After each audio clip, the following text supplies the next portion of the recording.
So yeah, so this is what I'm dealing with.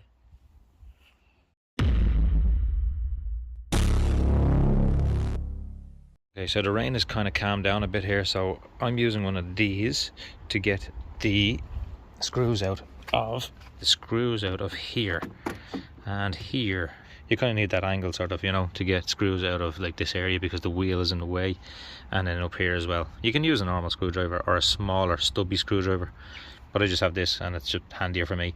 So it's like this on both sides obviously. So as soon as you take off the 2 screws for the mudguard and one up here, this pulls off like that. And then it's the same on this side obviously. So 2 screws on the mudguard, one up here. So when you're removing the bumper, there's 3 screws on the side on either side. Then there's a nut here, a nut here, a nut here, and a nut here. These are 10mm nuts. So 10mm nuts here. So this little cover is just over them like that, and you just put your screwdriver in the bottom there and just pop it up. Now this one is a short one, so you're gonna need a different you're gonna need something smaller to get in there. See what I mean? This doesn't go in. This one here is even too long. Ratchet open end or C end is not going to get in either. This little small one probably will. Yeah, look, this, oh no, that's, no, it's actually not going in at all. Look, it's right on the corner, it's stuck. It's right in the corner. So I think it will be an extended box end. Yeah, an extended box end goes in okay. And is it even opening? Yes it is, yeah. Right, so this is the one that's going in here. To get a little bit of extra access, you can remove this. This is an 8 or just a Phillips head screwdriver. You can remove this and that'll just open the door that little bit extra if you need to, but it doesn't really help, to be honest. Right, so I managed to get it out there with the extended box end, and then I also just used my C ratchet here to just to get that final piece out. It was just easier with the ratchet. I just remembered you do actually have to remove this so that you can get the bumper off over this area, you see, because it does it goes through that. Also there is just right underneath here, there is one of those push clips, so once you get the push clip out, it should then pop off. So you just screw your screw out and you just pull this up like that, and then that releases the rod. The door can open a little bit further. That's as far as the door can actually open anyway, but it's just, you need to get it off to be able to get the bumper off.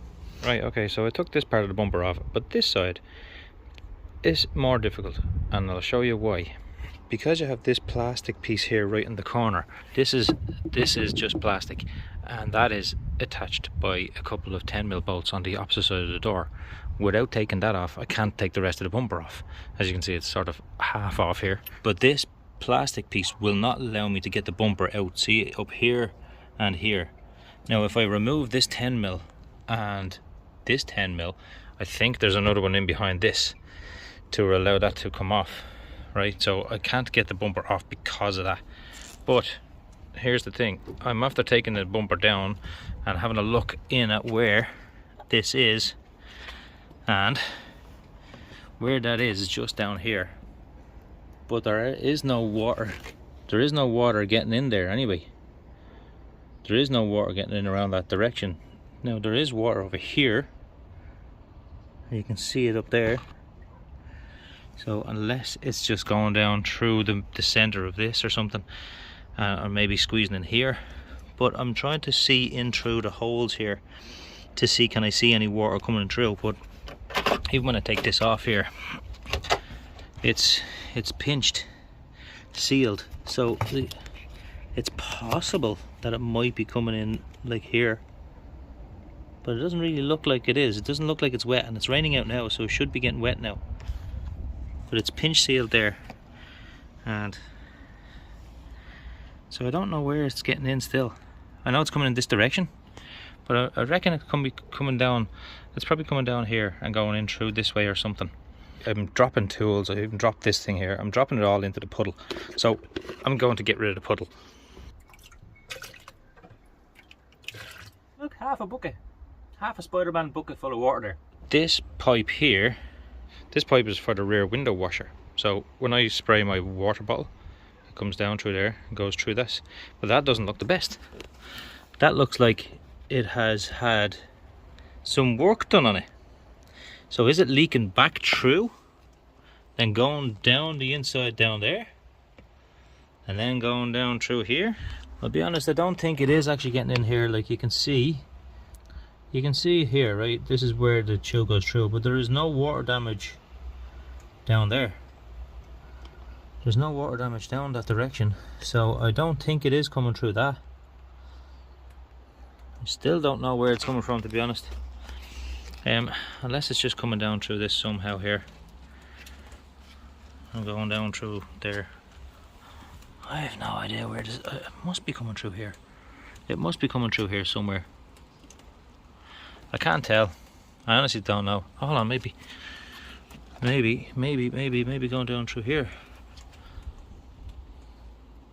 Just look at the water dripping off this now, just because of the rain. It's all running down this, and look at the amount of it dripping off here.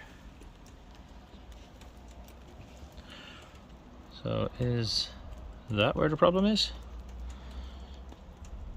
Look at the amount of it.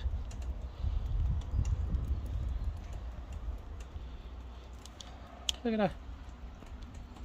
That's a serious stream of water coming down there. Maybe it is that. Maybe that's what the problem is. There's some amount of dirt in it. Look at that. Jesus, I don't even know what that is. Is that a wormer? I don't know what that is. But it's very possible it's coming down through that. Yeah, I'm just sort of cleaning this rubber down here, and it's like a bleeding ecosystem in here. Look at the state of it. But anyway, on this corner right here, are you going to focus? There we go. On this corner right here, I did find that this part is missing, and it's cut. And where that goes is on the outside there. It's actually right over that area. So unless it's getting in through here, closer inspection needed. Where this rubber seal comes down and is broken at this point here, there is a little tiny hole, and it's very small, but it does go through. If I fill that little hole up, the leak should actually stop then. I should have no more leaks. I'm going to clean all this off anyway, and I will put new stuff down, I'd say. But I'm going to try and tidy this up now, put the bumper back on, and fill that up and see what happens. Right, okay, the rain is obviously getting a lot heavier, but I have this black Tech 7 that will, even underwater, it will seal. So I'm going to put it all along that area there and see, will that stop the leak. I'll dry it up, close all the doors up and all that, put this all bumper back on. But I really don't want to be doing this in the rain. But what can I do? It hasn't stopped raining in days, weeks. So I just have to keep going. So I've just sealed all the way around the edge here now, and I've filled in this hole. So that's on my finger, but I've just filled in that hole now. So once I press this all on, I'll dry up all the inside, I'll put the bumper back on, and then I'll leave it and see how it goes, and see does it actually come back tomorrow or wherever, because this rain should stay for the day, I think, and possibly tomorrow. So if it does, I'll come back tomorrow and see what happens. Okay, so there's a lot of the evaporation from the Atlantic Ocean falling on me right now, so I did get the bumper on. I got the bumper all on. I got it all dried up as much as I could in here. There is still water around. There is still water along here and all that. But I'm going to try to dry it as much as I can and then close up the doors, and hopefully it will hopefully it'll stay dry in there enough that if it rains, then I'll see a puddle again, if you know what I mean. Okay, so I dried up as much as I could. You can still see there's water over here. There is water along there. It will start to come back in again, but I know that it's going to be a small puddle because there's not a lot of water along that area there. So there will be a small puddle. I don't know how much. Very small, I'd say. Right, so there hasn't been much rain at all, but let's see what there is. So as I told you, remember, there was water from the rain. There was water on the door and all around this edge. So let's see what's in here now. There's nothing there. Yay, hold on, there is a little bit right there. Right there's a small little bit, but there's nothing along here. No, there's nothing there. I did dry up a lot of it, as I said to you. You can even see where where the chalk is here and there's no chalk here, so I dry it up a lot. So if that's all that it is left from what rolled off of this, then that's okay. I can just dry that now. I'll just dry that up right now, because this is now tight. See, it's tight like a muscle man. Village people. That's a lot of rain.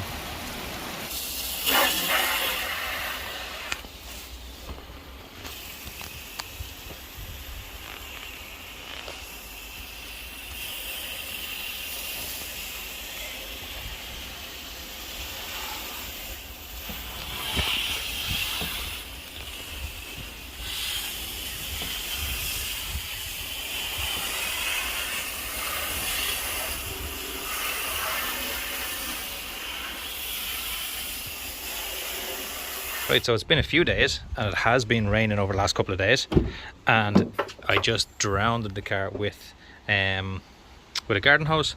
So let's see. Absolutely nothing. Is there any wetness here?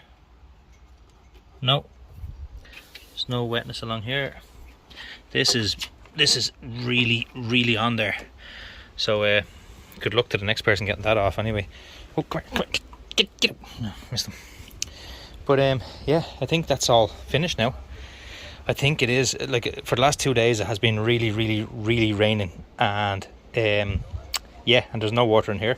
And then, just to be 100% sure, I did drown the car with water there from a garden hose, and there's still nothing at all. So I think the leak is fixed. So now all I need to do is just put all of the interior back in, and I still need to do some more work on this car, so I will be continue on with more videos on this now. So thank you for watching. Please come back to see the next one. Bye bye.